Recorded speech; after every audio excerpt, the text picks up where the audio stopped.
Hi friends, horror സ്റ്റോറികൾ ഇഷ്ടപ്പെടുന്ന എല്ലാവർക്കും MS horror മീഡിയയിലേക്ക് സ്വാഗതം. ഇന്ന് 2 അനുഭവ കഥകൾ പറയാം. ഇതിൽ ആദ്യത്തേത് പാലക്കാട്ടുകാരി സുനിത പറഞ്ഞ ഒരു അനുഭവമാണ്. സുനിതയുടെ വാക്കുകളിലൂടെ ആ അനുഭവം ഞാൻ നിങ്ങളോട് പറയാം. എൻ്റെ പേര് സുനിത. ഞങ്ങളിപ്പോൾ ചെന്നൈയിലാണ് താമസം. എൻ്റെ അമ്മയ്ക്കും അച്ഛനും ഞങ്ങൾ 3 മക്കളാണ്.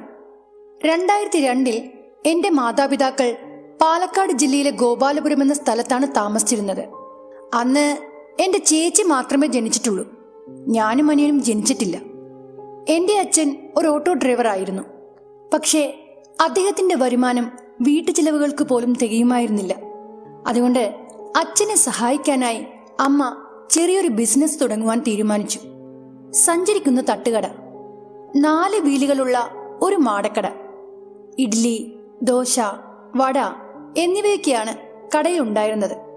എല്ലാ ദിവസവും രാവിലെ ആ വണ്ടിയിൽ അമ്മ പലഹാരങ്ങളുമായി കച്ചവടത്തിനിറങ്ങും. ആദ്യമൊക്കെ അല്പം മടുപ്പുണ്ടായിരുന്നെങ്കിലും 1 മാസം കഴിഞ്ഞതോടെ ബിസിനസ് മെച്ചപ്പെടാൻ തുടങ്ങി. അതോടെ അമ്മയെ സഹായിക്കാൻ അച്ഛമ്മയും കൂടെ പോകാൻ തുടങ്ങി. സത്യത്തിൽ അച്ഛൻ അമ്മയെ ഒന്നിനും സഹായിച്ചിരുന്നില്ല. അദ്ദേഹത്തിന്റെ രീതികൾ വേറെയായിരുന്നു. കൂടാതെ നന്നായി മദ്യപിക്കുകയും ചെയ്യുമായിരുന്നു. എങ്കിലും അച്ഛൻ സഹായിക്കുന്നില്ലല്ലോ എന്നോർത്ത് അമ്മ വിഷമിച്ചിരുന്നില്ല. അച്ഛമ്മയുടെ സഹായത്തോടെ ബിസിനസ് മെച്ചപ്പെട്ടുകൊണ്ടിരുന്നു. ആ ബിസിനസ് പച്ചപിടിച്ചതോടെ ജോലിഭാരം വർദ്ധിച്ചു. വീട്ടിലും കടയിലും ഒരുപോലെ ജോലി ചെയ്യുന്നതുകൊണ്ട് അമ്മയ്ക്ക് ഉറക്കം തീരെ കുറവായിരുന്നു.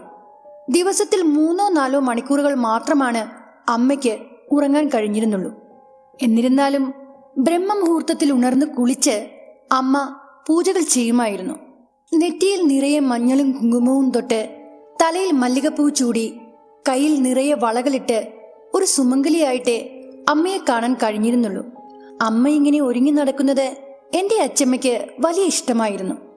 മകൻ നോക്കുന്നില്ലെങ്കിലും മരുമകൾ വീട്ടിലെ എല്ലാ കാര്യങ്ങളും നന്നായി നോക്കുന്നുണ്ടല്ലോ എന്ന് അമ്മ പലപ്പോഴും പലരോടും പറയുമായിരുന്നു. അങ്ങനെ ഇരിക്കെ ഒരു കറുത്തവാവിന് തൊട്ടടുത്ത ദിവസം, അന്ന് വെള്ളിയാഴ്ചയായിരുന്നു. അമ്മ രാവിലെ പതിവ് പോലെ പൂജയൊക്കെ കഴിഞ്ഞ് മുഖത്താകെ മഞ്ഞളൊക്കെ പൂശി കുളിച്ച് തന്റെ കടയുമായി വീട്ടിൽ നിന്നിറങ്ങി. അപ്പോൾ നേരം വെളുത്തു വരുന്നതേ ഉണ്ടായിരുന്നുള്ളൂ. അച്ഛമ്മ അന്ന് കുറച്ച് വൈകിയാണ് അമ്മയുടെ അടുത്തേക്ക് പോയത്.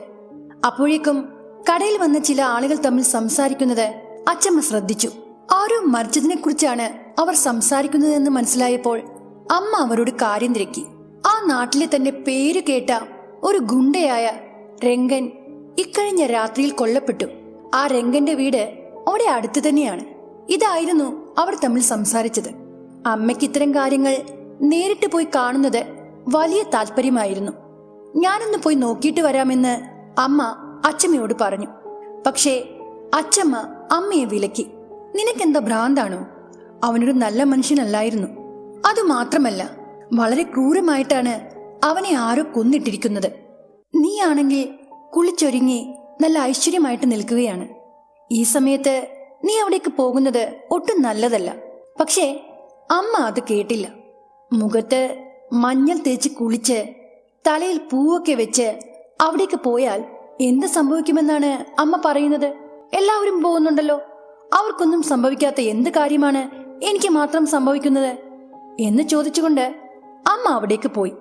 കഴുത്തറുത്ത നിലയിലായിരുന്നു രംഗന്റെ ബോഡി അവിടെ കിടന്നിരുന്നത്. അയാളുടെ ശരീരത്തിൽ മുഴുവനും വെട്ടേറ്റിരുന്നു. ചോരയിൽ കുളിച്ചു കിടന്ന രംഗന്റെ ബോഡി കണ്ടപ്പോൾ അതുവരെ പേടിയില്ലായിരുന്ന അമ്മയ്ക്ക് എന്തോ ഒരു വല്ലായ്മ തോന്നി.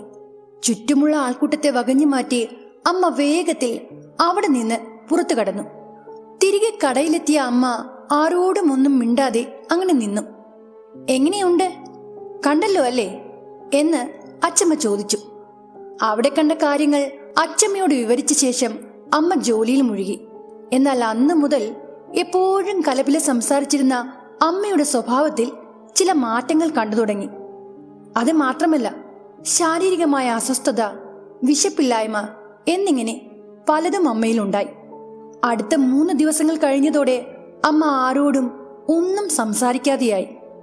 ഞങ്ങൾ അലക്ക് ജോലി ചെയ്യുന്നവരായതുകൊണ്ട് രാവിലെ തട്ടുകടയിലെ ജോലിയും ഉച്ചയ്ക്ക് വസ്ത്രങ്ങൾ കഴുകി ഇസ്തിരിയിടുന്ന പണിയും പിന്നെ വീട്ടിലെ ജോലിയും കൂടി ആയപ്പോൾ ഉണ്ടായ ക്ഷീണമാകാം അമ്മയ്ക്കെന്ന് കരുതി കുറച്ച് നാളത്തേക്ക് തട്ടുകട നിർത്താൻ ഞങ്ങൾ തീരുമാനിച്ചു. അങ്ങനെ ഒരു ദിവസം ഉച്ചയ്ക്ക് അച്ഛമ്മ പുറത്ത് വസ്ത്രങ്ങൾ ഇസ്തിരി ഇട്ടുകൊണ്ടിരിക്കുകയായിരുന്നു. ആ സമയത്ത് മുറിയിൽ ഉറക്കത്തിലായിരുന്ന അമ്മയുടെ മുഖത്ത് ആരോ ശക്തിയായി ഒരടി കൊടുത്തു. അടി കൊണ്ടതും പെട്ടെന്ന് അമ്മ ഉറക്കത്തിൽ നിന്ന് ചാടി എണീറ്റു. പക്ഷേ അവിടെ ആരും തന്നെ ഉണ്ടായിരുന്നില്ല.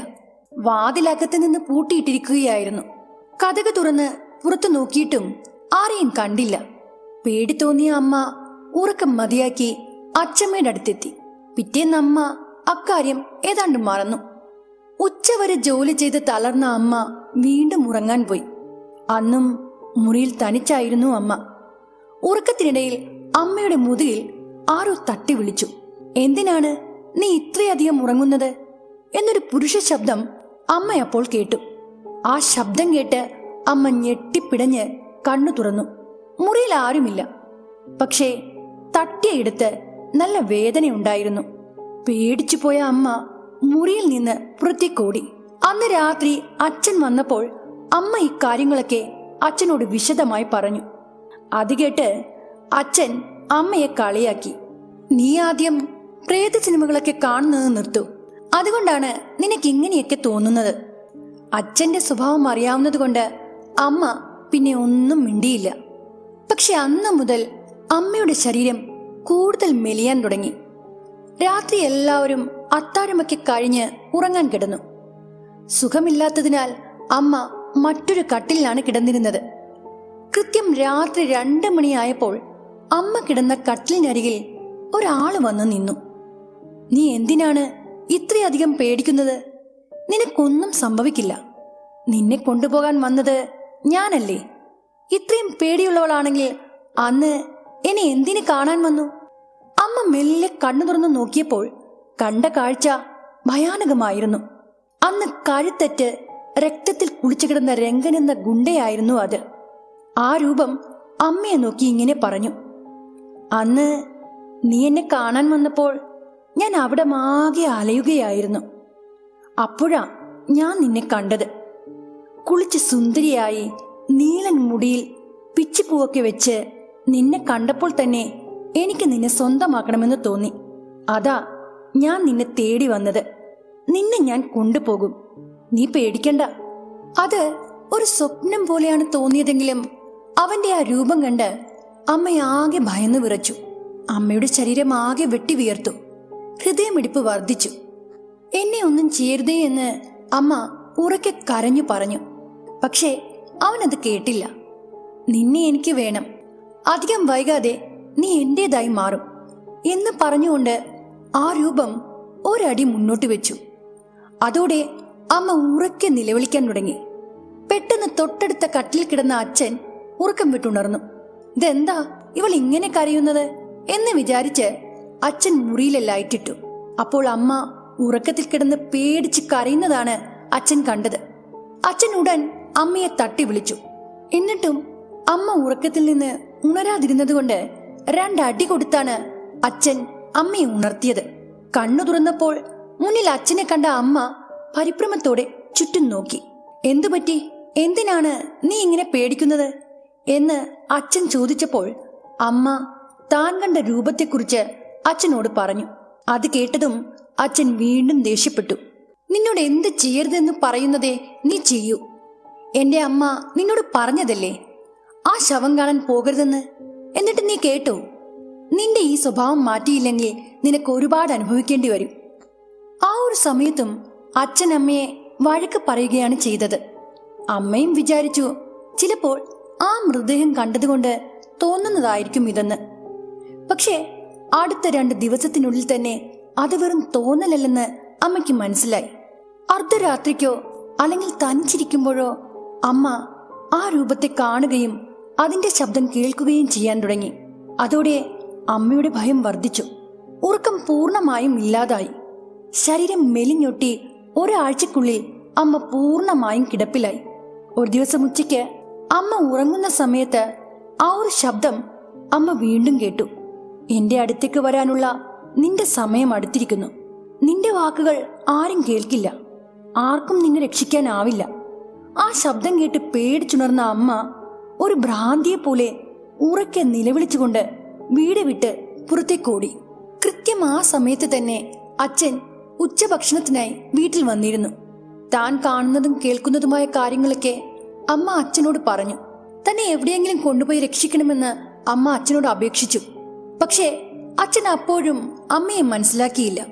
അതും പോരാഞ്ഞിട്ട് അച്ഛൻ അന്ന് മദ്യപിച്ചിട്ടാണ് വീട്ടിൽ വന്നത്. ഇതിനൊക്കെ എന്തിനാ എവിടെയെങ്കിലും പോകുന്നത് എന്ന് പറഞ്ഞ് അമ്മയെ കളിയാക്കി ചിരിച്ചുകൊണ്ട് അച്ഛൻ പുറത്തേക്ക് പോയി. അച്ഛൻ പോയ പുറകെ അമ്മയുടെ അമ്മ തന്റെ ഏക മകളെ കാണാൻ വീട്ടിലെത്തി. സാധാരണ 2 ആഴ്ച കൂടുമ്പോൾ അമ്മ അമ്മുമ്മയെ കാണാൻ അമ്മയുടെ വീട്ടിൽ പോകാറുള്ളതാണ്. എന്നാൽ ഇക്കഴിഞ്ഞ 1 മാസമായിട്ടും അമ്മയെ അവിടേക്ക് കാണാഞ്ഞതുകൊണ്ട് അന്വേഷിച്ചിറങ്ങിയതായിരുന്നു അമ്മുമ്മ. വീട്ടിലെത്തി അമ്മയെ കണ്ടപ്പോഴേ അമ്മുമ്മ ഞെട്ടിപ്പോയി. അമ്മയുടെ മുഖത്ത് ഒരുതരം കറുപ്പ് വ്യാപിച്ചിരുന്നു. മരണമടുക്കുമ്പോൾ ചിലരുടെ മുഖത്ത് ഈ കറുപ്പ് കാണാൻ സാധിക്കുമെന്നാണ് ഞങ്ങളുടെ ഇടയിലുള്ള ആളുകളുടെ ഒരു വിശ്വാസം. നിനക്ക് എന്ത് പറ്റി മോളെ എന്ന് അമ്മുമ്മ ചോദിച്ചപ്പോൾ അച്ഛമ്മ അവിടെ നിന്ന് ഒഴിഞ്ഞു മാറിപ്പോയി. എന്നാൽ ആ നേരത്ത് വീട്ടിലേക്ക് മടങ്ങിയെത്തിയ അച്ഛൻ പറഞ്ഞു, നിങ്ങളുടെ മകൾക്ക് അല്പം ജോലി കൂടിപ്പോയി. കുറച്ചു ദിവസം വിശ്രമിച്ചാൽ തീരാവുന്ന പ്രശ്നമേ ഉള്ളൂ. അച്ഛന്റെ ആ വാക്കുകൾ അമ്മുമ്മയ്ക്ക് ഇഷ്ടമായില്ല. വിശ്രമിച്ചാൽ തീരാവുന്ന പ്രശ്നമേ ഉള്ളൂവെന്ന് നിനക്കെങ്ങനെയാ അറിയാം? ദേ നോക്കൂ എന്റെ മകളുടെ അവസ്ഥ. നിനക്ക് സമയമില്ലെങ്കിൽ എന്നോട് പറയാമായിരുന്നില്ലേ? ഞാൻ അവളെ എവിടെയെങ്കിലും കൊണ്ടുപോയി കാണിക്കുമായിരുന്നല്ലോ. ഇനി മകളെ ഇവിടെ നിർത്തിയാൽ അപകടമാണെന്ന് മനസ്സിലാക്കിയ അമ്മുമ്മ അമ്മയെ അവരുടെ സ്വന്തം വീട്ടിലേക്ക് കൊണ്ടുപോയി. പക്ഷേ അവിടെ ചെന്നിട്ടും അമ്മയുടെ ആ സ്ഥിതിക്ക് ഒരു മാറ്റവും വന്നില്ല. ഒരു രാത്രി ഉറക്കത്തിൽ രംഗന്റെ ആ ശബ്ദം അമ്മ വീണ്ടും കേട്ടു. കണ്ണു തുറന്നപ്പോൾ ആ ഭയാനക രൂപം മുന്നിൽ വന്നു നിൽക്കുന്നു. ഞാൻ നിന്റെ വീട്ടിൽ തിരയുകയായിരുന്നു. നീ ഇങ്ങോട്ട് പോന്നോ? എന്നാലും നീ എന്തിനാണ് എന്നിൽ നിന്ന് ഇങ്ങനെ ഒളിച്ചോടുന്നത്? ഇനി വെറും 5 ദിവസം മാത്രം. അന്ന് ഞാൻ നിന്നെ കൊണ്ടുപോകും. നീ എവിടെ പോയി ഒളിച്ചാലും ഞാൻ നിന്നെ കൊണ്ടുപോകുക തന്നെ ചെയ്യും. ഇത്രയും പറഞ്ഞ് രംഗന്റെ ആ രൂപം അപ്രത്യക്ഷമായി. അമ്മ ഭയന്ന് ഉറക്കെ നിലവിളിച്ചു. അപ്പോൾ തൊട്ടടുത്ത് കിടന്ന അമ്മുമ്മയും ഞെട്ടി ഉണർന്നു. അമ്മയപ്പോൾ ഒരു ഭ്രാന്തിയെ പോലെ അലറിക്കരയുകയായിരുന്നു. അവൻ വരുന്നുണ്ട്, 5 ദിവസത്തിനുള്ളിൽ എന്നെ അവൻ കൊണ്ടുപോകും എന്ന് കരഞ്ഞു പറയുകയായിരുന്നു അമ്മ. അമ്മുമ്മ അമ്മയെ ആശ്വസിപ്പിച്ചു. നിനക്കൊന്നും സംഭവിക്കില്ല, നിന്നെ ആരും കൊണ്ടുപോകില്ല എന്നൊക്കെ പറഞ്ഞ് അമ്മുമ്മ അമ്മയെ സമാധാനിപ്പിച്ചു. പിറ്റേന്ന് രാവിലെ തന്നെ അവർ ഒരു സ്വാമിജിയെ കാണാൻ പോയി. അമ്മയെ കണ്ട മാത്രയിൽ അയാൾക്ക് കാര്യങ്ങൾ മനസ്സിലായി. ഇതൊരു പ്രേതബാധയാണ്. ഒരു പുരുഷന്റെ പ്രേതം ഇവളിൽ ആവേശിച്ചിരിക്കുകയാണ്. ഇതിനുള്ള പരിഹാരം എന്താണെന്ന് അമ്മുമ്മ ആ സ്വാമിജിയോട് ചോദിച്ചു. പരിഹാരമുണ്ട്, എന്നാൽ അത് ചെയ്യുമ്പോൾ അതീവ ശ്രദ്ധ വേണമെന്ന് അദ്ദേഹം നിർദ്ദേശിച്ചു. സ്വാമിജി പറഞ്ഞ പരിഹാര കർമ്മം ചെയ്യാൻ അമ്മുമ്മയ്ക്ക് പേടിയുണ്ടായിരുന്നെങ്കിലും മകളെ രക്ഷിക്കാൻ അവർ അതിന് തയ്യാറായി. അമ്മയുടെ അച്ഛൻ മുമ്പേ മരിച്ചു പോയിരുന്നു. അതുകൊണ്ട് അമ്മുമ്മ തന്നെ ആ കർമ്മങ്ങളൊക്കെ ചെയ്യാൻ തീരുമാനിച്ചു. ശേഷം സ്വാമിജി പറഞ്ഞത് പ്രകാരമുള്ള സാധന സാമഗ്രികളെല്ലാം അമ്മുമ്മ തയ്യാറാക്കി. പൂജകൾ ആരംഭിച്ചു. എന്തൊക്കെയോ ചില സാധനങ്ങൾ. അതിൽ മണ്ണിൽ നിർമ്മിച്ച 3 ആൾരൂപങ്ങൾ ഉണ്ടായിരുന്നു. 3നും 3. പൂജ അവസാനിച്ചപ്പോൾ സ്വാമിജി ചില സാധനങ്ങളും ആ 3 ആൾരൂപങ്ങളും ഒരു ചെറിയ മൺകുടത്തിലാക്കി അതൊരു ചുവന്ന തുണി കൊണ്ട് കെട്ടി അമ്മമ്മയുടെ കയ്യിൽ കൊടുത്തിട്ട് പറഞ്ഞു, ഇന്ന് രാത്രി ഇത് 12 മണിക്ക് ശേഷം ഒരു മുക്കവലയിൽ ഉപേക്ഷിക്കണം. എന്നിട്ട് തിരിഞ്ഞു നോക്കാതെ വീട്ടിലേക്ക് മടങ്ങണം. അങ്ങനെ അന്ന് രാത്രി 12 മണി കഴിഞ്ഞ നേരത്ത് സ്വാമിജിയുടെ നിർദ്ദേശപ്രകാരം അമ്മുമ്മ ആ മൺകുടവുമായി തനിയെ വിജനമായ ആ സ്ഥലത്തേക്ക് നടന്നു. പിന്നീട് എന്തുണ്ടായി എന്ന് ആർക്കും അറിയില്ല. കുട ഉപേക്ഷിച്ച് മടങ്ങിയെത്തിയപ്പോൾ അമ്മമ്മ ഭയങ്കരമായി പേടിച്ചിരുന്നു. എന്നാലും തളർന്നു കിടന്നിരുന്ന അമ്മയ്ക്ക് പെട്ടെന്നൊരു ഉന്മേഷം തോന്നി. അന്ന് രാത്രി 2 പേരും സമാധാനത്തോടെ ഉറങ്ങി. പിറ്റേന്ന് രാവിലെ അമ്മ ഉണർന്നപ്പോൾ ആ പഴയ ആരോഗ്യം അമ്മയ്ക്ക് തിരികെ കിട്ടിയിരുന്നു. എന്നാൽ തൊട്ടടുത്ത് കിടന്നിരുന്ന അമ്മുമ്മ ഉണർന്നിരുന്നില്ല. അമ്മുമ്മയെ അമ്മ വിളിച്ചിട്ടും അവർക്ക് കണ്ണു തുറക്കാൻ പോലും സാധിക്കുന്നില്ലായിരുന്നു. അമ്മയെ ബാധിച്ച ആ തളർച്ച അമ്മുമ്മയിലേക്ക് മാറിയതുപോലെയായിരുന്നു അത്. പിന്നീടാണ് ഞങ്ങൾക്കൊരു കാര്യം മനസ്സിലായത്. അന്ന് രാത്രി ആ കുടം 3 കൂടിയ കവലയിൽ ഉപേക്ഷിച്ച് മടങ്ങി വരുമ്പോൾ ഭയം കാരണം അമ്മുമ്മ പിന്നിലേക്ക് തിരിഞ്ഞു നോക്കിയിരുന്നു. ആ നിമിഷം അമ്മയെ വിട്ടുപോയ ആ ദുരാത്മാവ് അമ്മുമ്മയുടെ ശരീരത്തിൽ പ്രവേശിച്ചു. അതോടെ അമ്മ സുഖം പ്രാപിച്ചപ്പോൾ അമ്മുമ്മ കിടപ്പിലാവുകയും ചെയ്തു. പിന്നീട് അമ്മയ്ക്ക് സംഭവിച്ച അതേ കാര്യങ്ങൾ അമ്മുമ്മയ്ക്കും സംഭവിക്കാൻ തുടങ്ങി. ഒരു ദിവസം അമ്മുമ്മയുടെ മുന്നിൽ ആ ദുരാത്മാവ് വന്നു പറഞ്ഞു, എന്റെ ആഗ്രഹങ്ങളെ തച്ചുടച്ചുകൊണ്ട് നീ നിന്റെ മകളെ രക്ഷിച്ചു. ഇനി നിനക്ക് വെറും 4 ദിവസത്തെ ആയുസ് മാത്രമേ ഉള്ളൂ. അമ്മുമ്മ ഇക്കാര്യം അമ്മയോട് പറഞ്ഞു. ശേഷം അച്ഛനോട് സഹായം ചോദിച്ചെങ്കിലും അച്ഛൻ ഇതിൽ നിന്നൊക്കെ ഒഴിഞ്ഞു മാറുകയാണ് ചെയ്തത്. ദിവസങ്ങൾ ഓരോന്നായി കടന്നുപോയി. അമ്മുമ്മ മരണം കാത്തു കിടന്നതുപോലെ ദിവസങ്ങൾ എണ്ണാൻ തുടങ്ങി. ആ 4-ാം ദിവസം അമ്മുമ്മയെ സോമജിയുടെ അടുത്തെത്തിക്കാൻ ശ്രമിച്ചെങ്കിലും അദ്ദേഹം അന്ന് സ്ഥലത്തില്ലായിരുന്നു.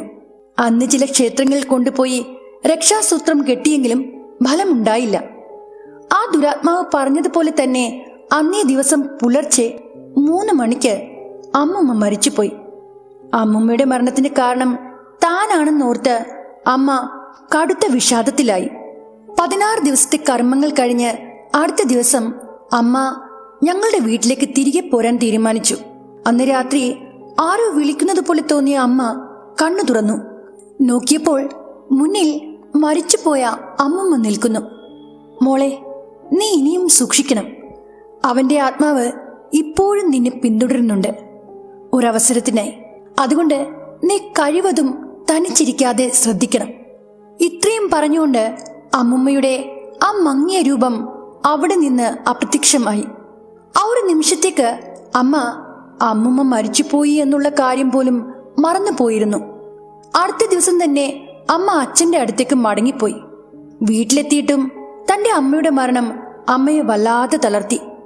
അമ്മയുടെ വിഷമം കണ്ട് അച്ഛമ്മ അമ്മയെ സമാധാനിപ്പിച്ചുകൊണ്ട് പറഞ്ഞു, അന്ന് ഞാൻ നിന്നോട് ആ ദുർമരണം കാണാൻ അവിടേക്ക് പോകേണ്ട എന്ന് പറഞ്ഞതല്ലേ? ഇപ്പോൾ കാര്യങ്ങൾ എവിടം വരെ എത്തിയെന്ന് നോക്ക്. ഇനി വിഷമിച്ചിട്ട് കാര്യമില്ല. നാളെ നമുക്ക് ആ സോമജിയെ വീണ്ടും പോയി കാണാം. അതായിരുന്നു അച്ഛമ്മയുടെ അവസാന വാക്ക്. കാരണം അന്ന് രാത്രി ഉറങ്ങിയതിനു ശേഷം അച്ഛമ്മ പിന്നെ ഉണർന്നിട്ടില്ല. അടുത്തടുത്തായിട്ടുള്ള ആ മരണങ്ങൾ അമ്മയെ തകർത്ത് കളഞ്ഞു. ഒരിക്കൽ കൂടി സ്വാമിജിയെ കാണാൻ അമ്മ തീരുമാനിച്ചു. ഉടൻ തന്നെ അദ്ദേഹത്തെ കാണുകയും സങ്കടങ്ങൾ പറയുകയും ചെയ്തു. അങ്ങനെയാണെങ്കിൽ ആ ദുരാത്മാവ് നിന്നെ വിട്ടിട്ടില്ല. നിന്നെ സ്നേഹിക്കുന്നവരെയും രക്ഷിക്കാൻ ശ്രമിക്കുന്നവരെയും അതില്ലാതാക്കി. എങ്ങനെയെങ്കിലും അത് നിന്നെ കൊണ്ടുപോകാൻ ശ്രമിക്കും. ഇതിന് ഒരു പരിഹാരമുണ്ട്. പക്ഷെ അതിന് ഒരുപാട് പണം ചിലവാക്കേണ്ടതായി വരും. അന്ന് പണത്തിന് ഒരുപാട് ബുദ്ധിമുട്ടുണ്ടായിരുന്നിട്ടും സ്വാമിജി പറഞ്ഞ പ്രകാരമുള്ള പൂജകൾ നടത്താൻ അമ്മ തയ്യാറായി. ഈ പൂജകൾ നടക്കുമ്പോൾ കൂടെ ഒരു പുരുഷൻ ഉണ്ടാകണമെന്ന് സ്വാമിജി പറഞ്ഞിരുന്നു. അച്ഛമ്മയും അമ്മുമ്മയും മരിച്ചതോടെ അമ്മ തനിച്ചായ അവസ്ഥയിലായിരുന്നു. ഒടുവിൽ അമ്മുമ്മയുടെ സഹോദരന്റെ മകനെ കൂട്ടി അമ്മ ആ പൂജകൾക്കുള്ള തയ്യാറെടുപ്പുകൾ തുടങ്ങി. സ്വാമിജി പൂജകൾ പൂർത്തിയാക്കി. പരിഹാരമായി എന്തൊക്കെയോ ചില സാധനങ്ങൾ ഒരു ചുവന്ന തുണിയിൽ കെട്ടി അമ്മയ്ക്ക് നൽകി. എന്നിട്ട് അദ്ദേഹം അമ്മയോട് പറഞ്ഞു, ഇന്ന് വൈകുന്നേരം 7 മണിക്ക് ശേഷം ഈ തുണിക്കെട്ടുമായി നിങ്ങളുടെ വീടിന് 3 തവണ നിങ്ങൾ വലം വെക്കണം. ശേഷം അർദ്ധരാത്രി ഒരു ശ്മശാനത്തിന്റെ തെക്കേ മൂലയിൽ ഇത് കുഴിച്ചിടണം. കുഴിച്ചിട്ട് തിരികെ വരുമ്പോൾ യാതൊരു കാരണവശാലും പിന്നിലേക്ക് തിരിഞ്ഞു നോക്കരുത്. വളരെ സൂക്ഷിക്കണം. അമ്മയും മാമനും കൂടി രാത്രി 12 മണി കഴിഞ്ഞ നേരത്ത് ശ്മശാനത്തിലേക്ക് നടന്നു. അച്ഛൻ അപ്പോഴും മദ്യപിച്ചുറക്കമായിരുന്നു. അർദ്ധരാത്രിയുടെ നിശബ്ദതയിൽ ആ വിജനമായ വഴിയിലൂടെ അവർ ശ്മശാനത്തിലെത്തി. സ്വാമിജി പറഞ്ഞതുപോലെ ശ്മശാനത്തിന്റെ തെക്കേ മൂലയിൽ തന്നെ ഒരു കുഴി കുത്തി ആ തുണിക്കെട്ട് അവിടെ അവർ കുഴിച്ചു മൂടി. പിന്നീട് അവരവിടെ നിന്ന് തിരികെ നടന്നു. 2 അടി മുന്നോട്ട് നടന്നതും പിന്നിൽ നിന്ന് അച്ഛന്റെ ശബ്ദം കേട്ടു. എടി, മോള് കരയുന്നുണ്ട്, അവൾക്ക് പാല് കൊടുക്കാൻ വേഗം വാ എന്ന് അച്ഛൻ വിളിച്ചു പറയുന്നതായി അവർക്ക് തോന്നി. സത്യത്തിൽ മാമൻ വിചാരിച്ചത് അത് അച്ഛനാണെന്ന്. എന്നാൽ തന്നെ അദ്ദേഹം പിന്നിലേക്ക് നോക്കാൻ തുടങ്ങിയതും അമ്മ മാമനെ തടഞ്ഞുകൊണ്ട് പറഞ്ഞു, ചേട്ടാ, അവിടെ ആരുമില്ല. അത് ആ ദുരാത്മാവിന്റെ തന്ത്രങ്ങളാണ്. അർദ്ധരാത്രിയിൽ എന്റെ ഭർത്താവ് കുഞ്ഞുമായി ഇവിടെ വരാനോ? അതൊരിക്കലും നടക്കാത്ത കാര്യമാണ്. ഒരു കാരണവശാലും നമ്മൾ പിന്നിലേക്ക് നോക്കാൻ പാടില്ല. വീണ്ടും പലരുടെയും ശബ്ദത്തിൽ ആ ആത്മാവ് അവരെ പിന്തിരിപ്പിക്കാൻ ശ്രമിച്ചുകൊണ്ടേയിരുന്നു. പക്ഷേ അതൊന്നും വകവയ്ക്കാതെ രണ്ടാളും വീട്ടിലെത്തി. അടുത്ത ദിവസം സ്വാമിജിയെ ചെന്ന് കണ്ടപ്പോൾ അദ്ദേഹം പറഞ്ഞു, ഇനി ആ ദുരാത്മാവ് നിന്നെ ശല്യം ചെയ്യില്ല. പക്ഷേ ആ ആത്മാവ് ഗതികിട്ടാതെ അലയുന്നിടത്തോളം ഒന്ന് ശ്രദ്ധിക്കേണ്ടതായിട്ടുണ്ട്. അതുകൊണ്ട് രാത്രിയിൽ തനിയെ ഒരിടത്തും തത്കാലം പോകണ്ട. പകൽ എവിടെ വേണമെങ്കിലും പോകാം. ഇരുട്ടായാൽ ആരെങ്കിലും കൂടെയുണ്ടെന്ന് ഉറപ്പുവരുത്തണം. പിന്നീട് അമ്മ ആ വീട് മാറി മറ്റൊരു വാടക വീട്ടിലേക്ക് താമസം മാറുകയും ചെയ്തു.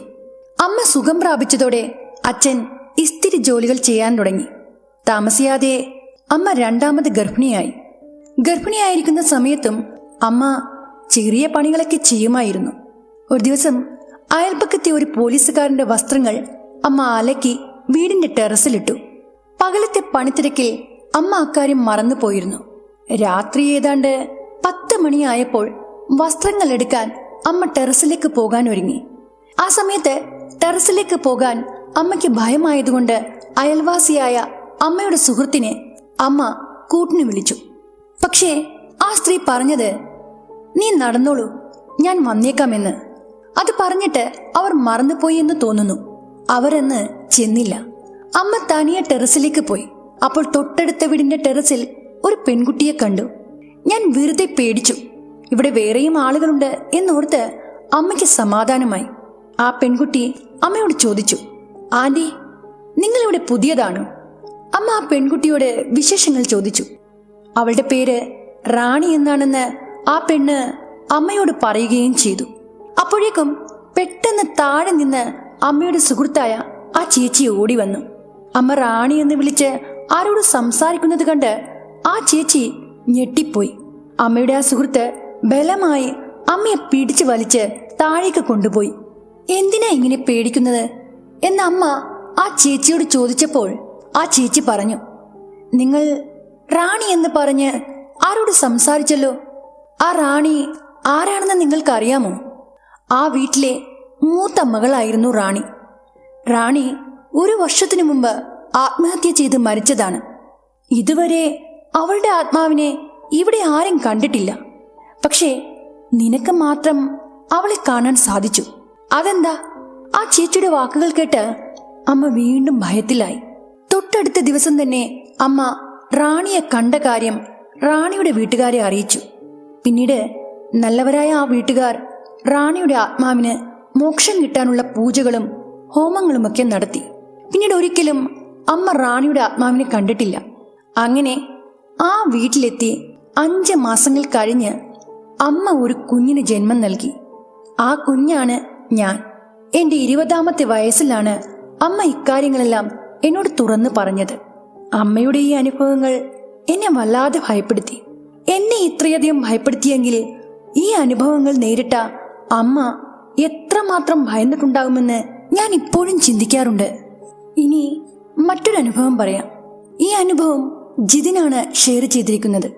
ജിതിന്റെ ആ അനുഭവം ഞാൻ അദ്ദേഹത്തിന്റെ വാക്കുകളിലൂടെ തന്നെ ഇവിടെ പറയാം. 90കളുടെ അവസാനത്തിലാണ് ഈ സംഭവം നടന്നത്. ചെന്നൈ സെൻട്രൽ റെയിൽവേ സ്റ്റേഷനിലെ തിരക്കിനിടയിലൂടെ ഞാൻ എന്റെ ബാഗും തൂക്കി നടക്കുകയായിരുന്നു. ബാംഗ്ലൂരിലേക്കുള്ള ഇന്റർസിറ്റി എക്സ്പ്രസ് ആ സമയത്ത് പ്ലാറ്റ്ഫോമിൽ കിടപ്പുണ്ടായിരുന്നു. ഉച്ച കഴിഞ്ഞ് പുറപ്പെട്ട് രാത്രി 9 മണിയോടെ ബാംഗ്ലൂരിലെത്തുന്ന ട്രെയിനായിരുന്നു അത്. അന്നും പതിവ് പോലെ ഞാൻ സ്റ്റേഷനിലെ ആ പഴയ പുസ്തകശാലയിൽ നിന്ന് കുറച്ച് മാസികകളും കുറച്ച് ബുക്സുകളും വാങ്ങിയിരുന്നു. യാത്രയിൽ കൂട്ടിന് പുസ്തകങ്ങളോളം നല്ലത് മറ്റൊന്നുമില്ലല്ലോ. അങ്ങനെ ട്രെയിൻ സാവധാനം നീങ്ങിത്തുടങ്ങി. തമിഴ്നാടിന്റെ പച്ചപ്പും കടന്ന് ട്രെയിൻ മുന്നോട്ട് കുതിച്ചപ്പോൾ ഞാൻ എൻ്റെ സീറ്റിലിരുന്ന് വായനയിൽ മുഴുകി. സമയം പോയത് അറിഞ്ഞില്ല. 4-5 മണിക്കൂർ ഞാൻ വായനയിൽ മുഴുകിയിരുന്നു പോയി. പുറത്ത് ഇരുട്ട് വീണ് തുടങ്ങിയിരുന്നു. ട്രെയിനിനുള്ളിൽ ആ പഴയ മഞ്ഞ വെളിച്ചം തെളിഞ്ഞു. പക്ഷേ വായനയുടെ ആവേശത്തിൽ ഞാൻ സമയം ശ്രദ്ധിച്ചില്ല. ഇരുട്ട് കനത്തതോടെ ട്രെയിനിലെ ആ മങ്ങിയ വെളിച്ചത്തിൽ വായിക്കാൻ പ്രയാസമായി. അതോടെ കണ്ണുകൾക്ക് ചെറിയൊരു ആയാസം തോന്നിത്തുടങ്ങി. പുസ്തകം മടക്കി ബാഗിൽ വെക്കുമ്പോൾ ഞാൻ ചുറ്റും നോക്കി. പലരും ഉറക്കത്തിലേക്കും മറ്റു ചിലർ ഭക്ഷണത്തിലേക്കും കടന്നിരുന്നു. ഒരു നീണ്ട യാത്രയുടെ മടുപ്പ് എന്നെയും പിടികൂടി തുടങ്ങിയിരുന്നു. ഇനിയും കുറച്ചു സമയം കൂടി യാത്രയുണ്ട്. വെറുതെ ഇരിക്കുന്നത് എനിക്കത്ര ഇഷ്ടമുള്ള കാര്യമല്ല. പുസ്തക വായന അവസാനിപ്പിച്ചതും എനിക്കെന്തോ ഒരു വീർപ്പുമുട്ടൽ പോലെ തോന്നി. എങ്കിൽ പിന്നെ ഒരു നടത്തമാകാമെന്ന് കരുതി. ഇന്റർസിറ്റി ട്രെയിനായതിനാൽ ഒരു ബോഗിയിൽ നിന്നും മറ്റൊന്നിലേക്ക് തടസ്സമില്ലാതെ നടക്കാമായിരുന്നു. എനിക്ക് ആളുകളെ നിരീക്ഷിക്കാൻ പണ്ടേ ഇഷ്ടമുള്ള കാര്യമാണ്. ഓരോ സീറ്റിലും ഓരോ കഥകൾ ഉണ്ടാകും. ചെന്നൈയിൽ നിന്ന് പോകുന്ന തമിഴ് കുടുംബങ്ങൾ, ബിസിനസ് ആവശ്യത്തിന് പോകുന്നവർ, സൈനികർ, അങ്ങനെ പലതരം മനുഷ്യർ. ഞാൻ പതുക്കെ എഴുന്നേറ്റ് അടുത്ത ബോഗിയിലേക്ക് നടന്നു. ട്രെയിനിന്റെ കുലുക്കത്തിനൊപ്പം ഞാനും കുലുങ്ങി ഒരു ബോഗിയിൽ നിന്ന് മറ്റൊരു ബോഗിയിലേക്ക് നടന്നു നീങ്ങി. അങ്ങനെ ഞാൻ ഒരുപാട് ദൂരം നടന്നു. ഒരു വശത്ത് ഇരുട്ട് നിറഞ്ഞ പുറം കാഴ്ചകൾ, മറുവശത്ത് ട്രെയിനിലെ മങ്ങിയ മഞ്ഞ വെളിച്ചത്തിൽ ഉറങ്ങിയും ഇരുന്നും യാത്ര തുടരുകയാണ്. ട്രെയിൻ ഓരോ പ്രധാന സ്റ്റേഷനുകളിൽ നിർത്തുമ്പോഴും ഞാൻ പ്ലാറ്റ്ഫോമിലേക്ക് ഇറങ്ങി നടന്നു. ആ രാത്രിയിലെ തണുത്ത കാറ്റേറ്റ് സ്റ്റേഷനിലെ തിരക്കും നോക്കി ഞാൻ അങ്ങനെ കുറച്ചു നേരം നിന്നു. ചായ വിൽക്കുന്നവരുടെ വിളിച്ചു പറയലുകളും ലഗേജുകളുമായി ഓടുന്ന കൂലികളും എല്ലാം ആ ട്രെയിൻ യാത്രയിലെ പതിവ് കാഴ്ചകൾ തന്നെയായിരുന്നു. ഓരോ സ്റ്റേഷൻ കഴിയുമ്പോഴും ട്രെയിൻ ബാംഗ്ലൂരിനോട് അടുക്കുകയാണെന്ന ചിന്ത എനിക്ക് സന്തോഷം നൽകി. ട്രെയിൻ വീണ്ടും നീങ്ങിത്തുടങ്ങുമ്പോൾ ഞാൻ എൻ്റെ നടത്തം തുടർന്നു. ഓരോ ബോഗിയിലും വ്യത്യസ്തമായ കാഴ്ചകളായിരുന്നു. ചിലയിടത്ത് ഉറക്കത്തിൽ മയങ്ങുന്നവർ, മറ്റു ചിലയിടത്ത് തമിഴിലും കന്നഡയിലും എന്തൊക്കെയോ സംസാരിച്ചിരിക്കുന്ന ആൾക്കാർ. നടന്ന് ഞാൻ വേറൊരു ബോഗിയിലെത്തി. അവിടുത്തെ അന്തരീക്ഷം മറ്റുള്ളവയിൽ നിന്ന് അല്പം വ്യത്യസ്തമായിരുന്നു എന്ന് എനിക്ക് തോന്നി. ആ ബോഗിയുടെ അറ്റത്ത് വാതിലിനടുത്ത് യൂണിഫോം ധരിച്ച 2 പോലീസുകാർ നിൽക്കുന്നത് ഞാൻ കണ്ടു. അവർ റെയിൽവേ പോലീസുകാരായിരിക്കുമെന്ന് എനിക്ക് തോന്നി. ട്രെയിൻ യാത്രകളിൽ പോലീസുകാരെ കാണുന്നത് സാധാരണമാണല്ലോ. അതുകൊണ്ട് തന്നെ എനിക്ക് യാതൊരു അസ്വാഭാവികതയും തോന്നിയില്ല. അവരുടെ മുഖത്ത് എന്തെന്നില്ലാത്ത ഒരു ഗൗരവഭാവം നിറഞ്ഞിരുന്നു. എന്റെ നടത്തം അവരുടെ അടുത്തേക്കായിരുന്നു. ഓരോ ചുവട് വെക്കുമ്പോഴും ആ ബോഗിയിലെ നിശബ്ദത എന്നെ ആലോചനപ്പെടുത്തുന്നുണ്ടായിരുന്നു. ഞാൻ അവരുടെ അടുത്തേക്ക് എത്താറായപ്പോൾ എന്റെ ശ്രദ്ധ നിലത്തേക്ക് പതിഞ്ഞു. നടക്കുന്ന വഴിക്ക് കൃത്യം കുറുകയായി എന്തോ ഒരു വസ്തു ഇരിക്കുന്നു. ഒരു പഴയ പായയിൽ എന്തോ ഒന്ന് ചുരുട്ടി വെച്ചിരിക്കുകയാണ്. ഏകദേശം 1 അടിയോളം ഉയരം അതിനുണ്ട്. എന്തായിരിക്കും അതിനുള്ളിലെന്ന് ഞാൻ ആലോചിച്ചു.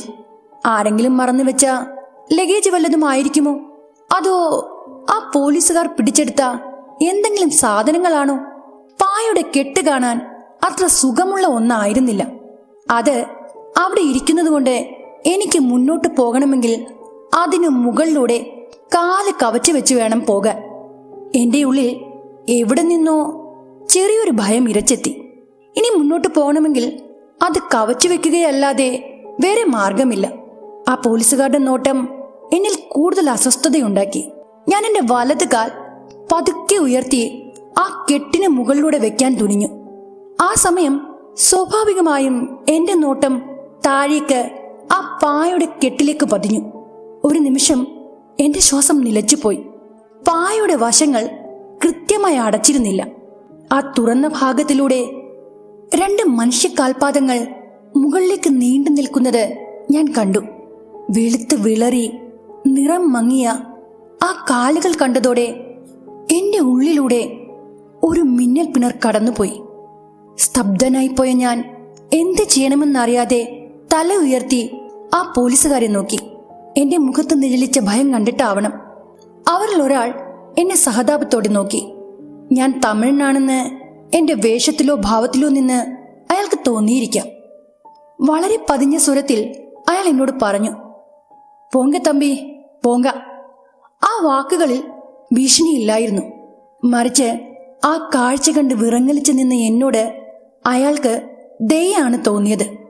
അവിടെ നിന്ന് വേഗത്തിൽ നടന്നു മാറുന്നതിന് പകരം എന്റെ ഉള്ളിലെ ഏതോ ഒരു പ്രേരണയാൽ ഞാൻ ആ പായുടെ മറ്റേ വശത്തേക്ക് കൂടി നോക്കിപ്പോയി.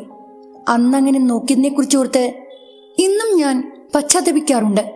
പായയുടെ ആ വശത്ത് രക്തം പടർന്ന നിലയിൽ എന്തോ ഒന്നിരിക്കുന്നു. സൂക്ഷിച്ചു നോക്കിയപ്പോൾ അതൊരു മനുഷ്യ ശരീരത്തിന്റെ അവശിഷ്ടമാണെന്ന് എനിക്ക് മനസ്സിലായി. വികൃതമാക്കപ്പെട്ട ഒരു കബന്ധം. ചോര വാർന്നൊഴുകിയ ആ ഉടലിന് മുകളിൽ കാലുകൾ കവച്ചു വെച്ച നിലയിലാണ് ഞാൻ നിൽക്കുന്നതെന്ന തിരിച്ചറിവ് എന്നെ നടുക്കം കൊള്ളിച്ചു.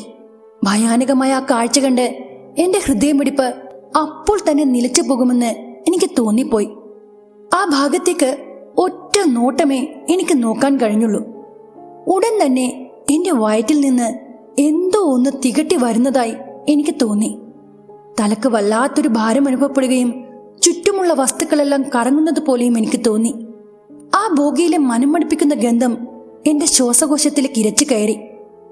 ആ പോലീസുകാർ റെയിൽവേ ട്രാക്കിൽ നിന്നും മറ്റോ കിട്ടിയ തിരിച്ചറിയാൻ പോലും കഴിയാത്ത വിധം തകർന്ന ആ മൃതദേഹം ബാംഗ്ലൂരിലേക്ക് കൊണ്ടുപോവുകയായിരുന്നു.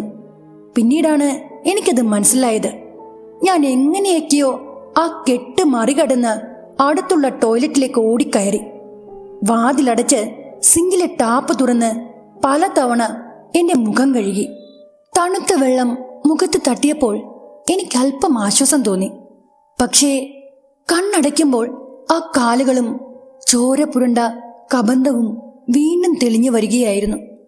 കുറച്ചു നേരത്തേക്ക് എനിക്ക് വല്ലാത്തൊരു ശാരീരിക അസ്വസ്ഥത അനുഭവപ്പെട്ടു. ഹൃദയമിടിപ്പ് സാധാരണ നിലയിലാകാൻ ഏറെ സമയമെടുത്തു.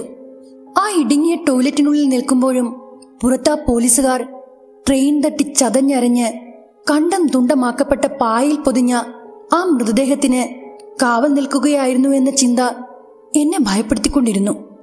ഏതോ ട്രെയിൻ തട്ടി മരിച്ച ഒരാളുടെ ശരീരമാണ് ആ പോലീസുകാർ അടുത്തുള്ള ഏതോ ജനറൽ ആശുപത്രിയിലേക്ക് കൊണ്ടുപോവുകയാണെന്ന് എനിക്കപ്പോൾ ബോധ്യമായത്. അക്കാലത്ത് ഇന്നത്തെ പോലെ ശാസ്ത്രീയമായ രീതികളോ ആംബുലൻസ് സൗകര്യങ്ങളോ കുറവായിരുന്നു. ഒരു മനുഷ്യ ശരീരത്തെ ഒരു പഴയ പായയിൽ പൊതിഞ്ഞ് പൊതുജനങ്ങൾ സഞ്ചരിക്കുന്ന ട്രെയിനിൽ എല്ലാവരും ചവിട്ടിപ്പോകുന്ന വഴിയിൽ അങ്ങനെ ഇട്ടിരിക്കുന്നത് എത്രമാത്രം പ്രാകൃതമാണെന്ന് ഞാൻ ആലോചിച്ചു. ജീവൻ അറ്റുപോയ ഒരു മനുഷ്യന്റെ ഉടൽ എത്ര നിസ്സാരമായാണ് അന്ന് കൈകാര്യം ചെയ്തിരുന്നത്. ആ ഓർമ്മ ഇന്നും എന്നെ വേദനിപ്പിക്കാറുണ്ട്.